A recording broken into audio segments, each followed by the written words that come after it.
खबर छत्तीसगढ़ से है, जहां महादेव सट्टा ऐप मामले में प्रवर्तन एजेंसियों की कार्रवाई के बाद राजनीतिक आरोप प्रत्यारोप अब तेज हो गए हैं। विकास गर्ग पर हुई कार्रवाई को लेकर कांग्रेस और बीजेपी आमने सामने आ गई है। महादेव सट्टा ऐप मामले ने एक बार फिर छत्तीसगढ़ की राजनीति का तापमान अब बढ़ा दिया है। प्रवर्तन एजेंसियों की कार्रवाई के बाद अब यह मामला केवल जांच तक सीमित नहीं रहा, बल्कि इसे लेकर दोनों प्रमुख दलों के बीच तीखी राजनीतिक बयानबाजी भी शुरू हो गई है। दरअसल पूर्व मुख्यमंत्री भूपेश बघेल ने दावा किया कि विकास गर्ग भारतीय जनता पार्टी से जुड़ा पदाधिकारी हैं। उन्होंने कहा कि विकास गर्ग की 904 करोड़ रुपए की संपत्ति अटैच की गई है। भूपेश बघेल का कहना है कि महादेव सट्टा ऐप के विरुद्ध सबसे पहले कार्रवाई कांग्रेस सरकार के कार्यकाल में शुरू हुई थी। उस समय इलेक्ट्रॉनिक उपकरण जब्त किए गए थे और बैंक खातों को भी सीज किया गया था। उन्होंने आरोप लगाया कि आज भी महादेव सट्टा ऐप का नेटवर्क देश और विदेश में सक्रिय है। साथ ही उन्होंने यह भी कहा कि इस नेटवर्क को सत्ता का संरक्षण मिल रहा है। भूपेश बघेल ने प्रश्न उठाया कि आखिर इस पूरे सट्टा कारोबार से मिलने वाली कथित प्रोटेक्शन मनी किसके पास पहुंच रही है।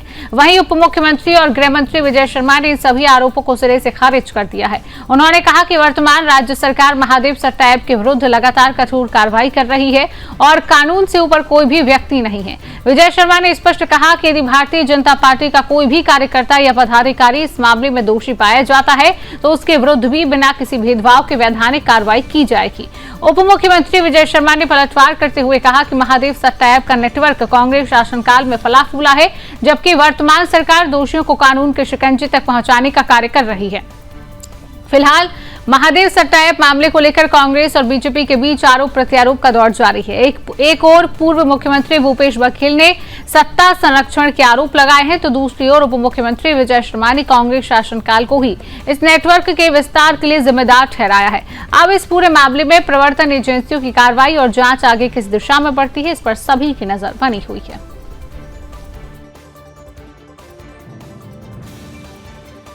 हम लोगों की सरकार में इसके खिलाफ कार्रवाई शुरू की। 72 एफआईआर हमने दर्ज किया और सैकड़ों लोगों की गिरफ्तारी हुई। सैकड़ों जो खाते हैं उसको सीज किया गया। बहुत सारे लैपटॉप गैजेट सब जब्त किया गया। तो कार्रवाई हमने की और आरोप हम पे ही लगाया गया। उसको पकड़ा गया, गिरफ्तार करके यहाँ रायपुर लाया गया। 904 करोड़ की संपत्ति उसका अटैच किया गया। तो मेरा प्रश्न ये था कि भाई जो नवनीत सहगल है उसको भी साइडलाइन कर दिया गया है, जो प्रसार भारती में था।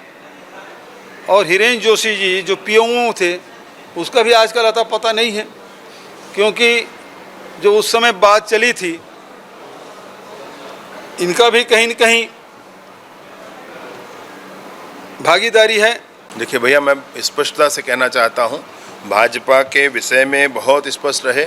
हम इसी हिसाब से चलते हैं कि अगर भाजपा का कोई व्यक्ति दिखेगा तो उस पर तो और कठोर कार्रवाई होती, ये भाजपा का सिद्धांत है। लेकिन इन्होंने जिस तरीके से संरक्षण दिया था चीज़ों को, आज कितने ऑनलाइन ऐप इसमें बंद किए गए हैं उसका रिकॉर्ड मैंने पिछली बार आपके सामने रखा था। वो 100 से ऊपर है और आगे भी कर देंगे।